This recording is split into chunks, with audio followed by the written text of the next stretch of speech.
diterangkan dalam hadis Rasulullah SAW dalam kitab Arba'in An-Nawawiyah yang keempat.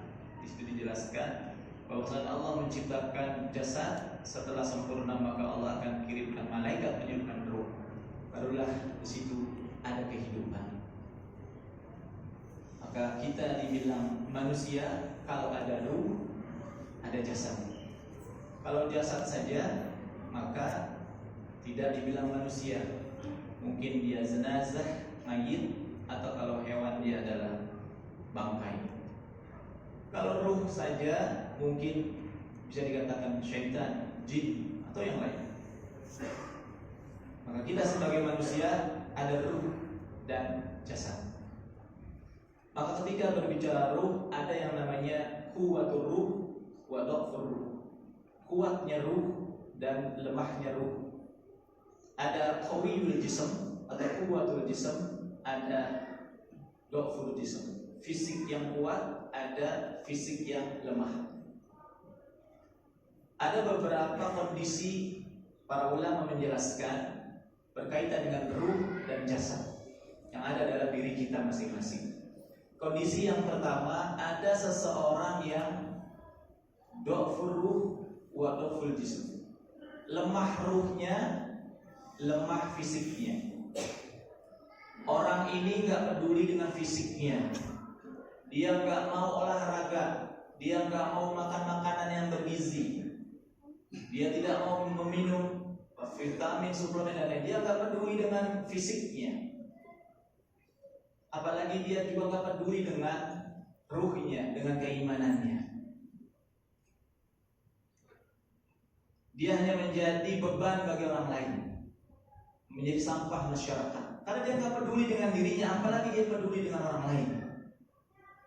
Maka kita sebagai orang beriman tidak boleh menjadi kondisi yang seperti ini. Ruhnya lemah, imannya lemah, fisiknya lemah. Tidak ada manfaatnya sama sekali. Yang kedua, ada kondisi seseorang yang dha'fur ruh. Ruhnya lemah, tetapi qawiyul jism, fisiknya kuat. Orang ini menjaga fisiknya, kuat fisiknya, olahraga rutin, makan makanan yang bergizi, berangkat pagi, pulang malam, bekerja, dia kuat. Bahkan Sabtu Minggu dia pun masih bisa berjalan bersama keluarganya, rekreasi, bahkan juga bisa naik gunung kadang-kadang, hiking. Tapi panggilan azan setiap 5 waktu dia tidak sanggup datang ke masjid sholat berjamaah. Kenapa? Karena ruhnya lemah, imannya lemah. Walaupun fisiknya kuat, sekuat atlet, tapi kalau ruhnya lemah, imannya lemah, dia tidak akan sampai ke masjid.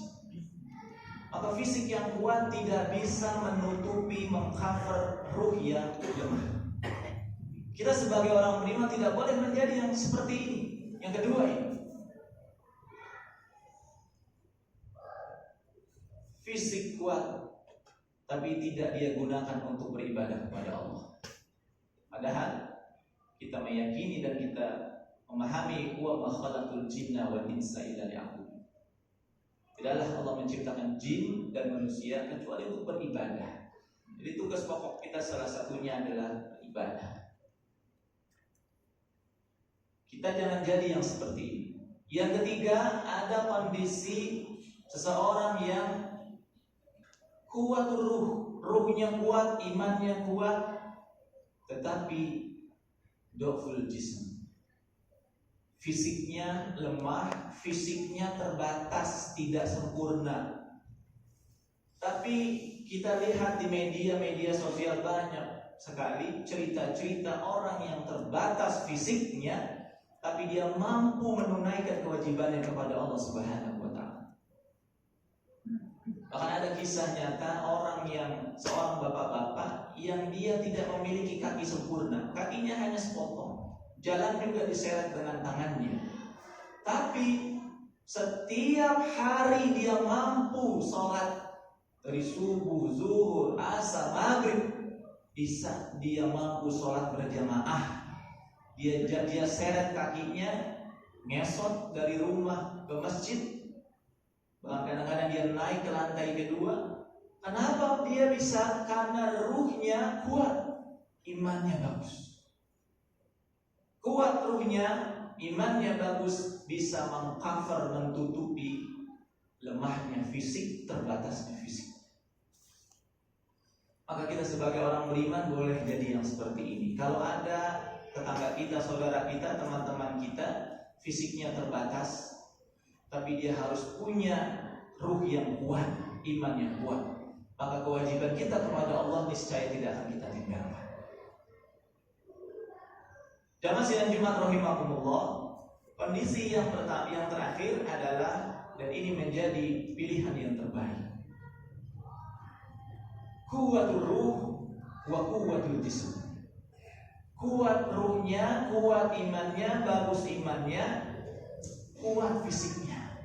Orang ini senantiasa menjaga fisiknya, berolahraga rutin, memperhatikan makanan-makanannya. Setiap 6 bulan atau 1 tahun secara rutin dia medical check kesehatannya. Islam menganjurkan kita untuk medical check, mengecek kondisi fisik kita, apakah masih layak, masih sehat atau tidak. Kalau ada penyakit, cari obatnya, sembuhkan. Mau medis, mau herbal, silakan. Cek apakah ada penyakit dalam diri kita, cari obatnya. Dia peduli dengan fisiknya, karena dia memahami apa yang disampaikan Rasulullah, innamal mu'minuna qawiyyun khairun wa ahabbu ilallah minal mu'minina dha'if. Sesungguhnya mukmin yang kuat lebih baik dan lebih dicintai oleh Allah daripada mukmin yang lemah.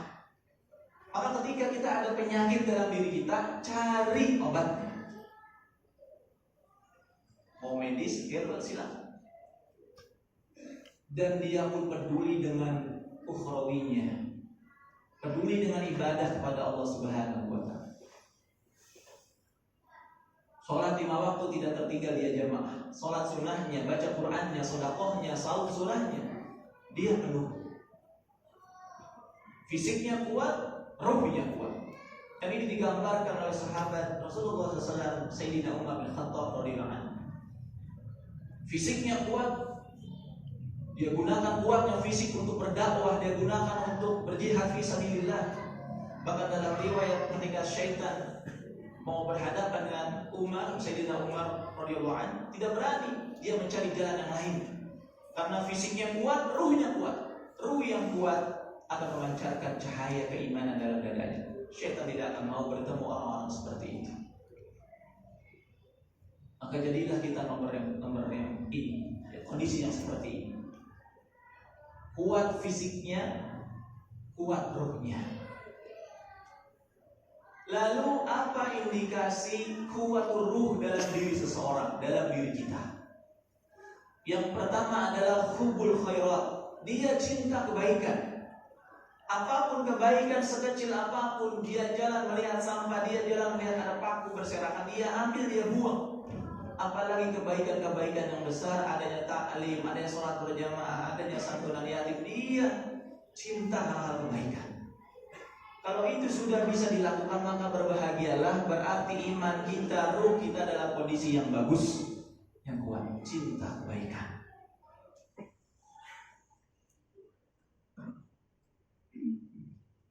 Jamaah sidang Jumat rahimakumullah, indikasi atau indikator yang kedua adalah ruh yang bagus adalah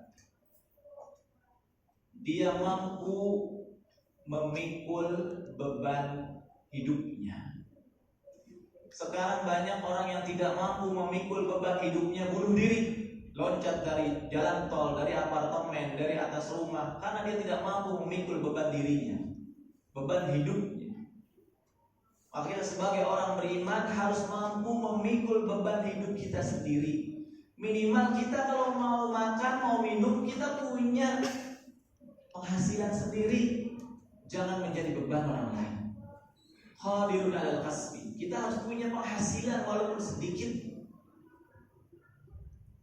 Imam Abu Hanifah rahimahullah, setiap individu mukmin harus menjadi pengusaha. Walaupun kecil pendapatannya halal. Walaupun cuma menjual seikat kangkung, seikat sawit, tapi kita punya penghasilan, tidak menjadi beban hidup orang lain. Bagaimana kita mau memikul beban anak kita, istri kita, orang tua kita, memikul beban tetangga, memikul beban umat, kalau kita tidak punya penghasilan?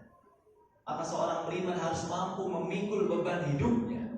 Kalau itu bisa kita lakukan, maka berbahagialah, berarti iman kita, ruh kita dalam kondisi yang bagus.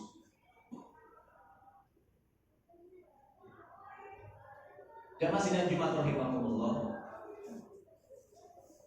Yang ketiga dan yang terakhir, indikator ruh kita bagus adalah merasa rugi kalau kita tidak bisa melakukan kebaikan. Imam Hasan Al-Basri rahimahullah ketika ada orang-orang yang masuk masjid selalu diperhatikan. Ada seseorang yang masuk masjid langsung sholat sunnah tahiyatul masjid. Masuk masjid ambil uang, masukkan ke kotak aman. Masuk masjid langsung ambil Quran, tilawah Quran. Habis sholat dia bercengkrama membicarakan masalah umat. Dia perhatikan satu-satu orang yang ke masjid. Dia juga pengen seperti itu. Jadi kita pun harus bisa seperti itu. Kalau ada orang yang rajin ke masjid, Pak Haji fulan ini rajin ke masjid, saya pun bisa seperti itu, pengen bisa seperti itu. Kalau ada seorang yang baca Quran yang bagus, saya pun pengen bisa seperti itu. Kalau ada orang yang setiap hari berinfak, saya pengen bisa seperti itu. Harus ada punya keinginan lebih baik dan lebih baik. Fastabiqul khairat wa yusari'una fil khairat, bersegera lakukan kebaikan. Dan orang-orang yang segera melakukan kebaikan di dunia, dalam tafsir Munir Profesor Wahbah Zuhaili rahimahullah, orang yang segera melakukan kebaikan di dunia, maka dia akan disegerakan Allah melewati jembatan Shiratal Mustaqim. Bersegeralah melakukan kebaikan. Kalau kondisi kita bisa seperti itu, maka berbahagialah, berarti iman kita, ruh kita dalam keadaan baik. Mudah-mudahan Allah anugerahkan kuwatul ruh wa kuwatul jism ada dalam diri kita, ada dalam diri anak-anak kita, keluarga kita, dan keturunan kita. Amin, amin ya rabbal alamin. Mudah-mudahan yang sedikit ini bermanfaat, bisa memotivasi kita semua. Wallahu a'lam bishawab. Semoga bermanfaat. Barakallahu li wa lakum fil Qur'anil Karim wa nafa'ni wa iyyakum bima fihi minal ayati wa dzikril hakim. Aqulu qawli hadza astaghfirullahal azim li wa lakum wa lisairil muslimina wal muslimat wal mu'minina wal mu'minat min kulli dhanbin fastaghfiruhu innahu huwal